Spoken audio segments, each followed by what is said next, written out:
This is the DTR180. It's Makita's 18v Brushless Rebar Tying tool.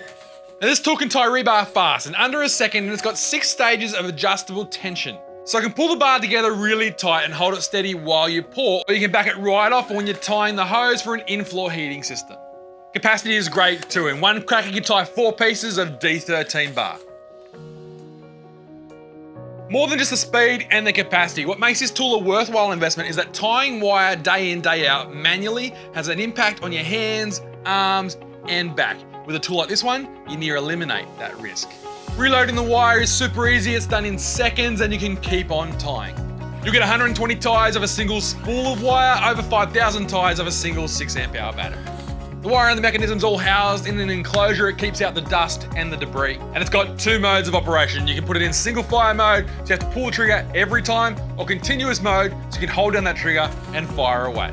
The tool's available skin only or in a combo kit with batteries and charger. If you've got any questions all about Makita's 18v Brushless Rebar Tying tool, hit me up in that comment section below. Until next time, I'm Tim, you're watching Sydney Tools TV.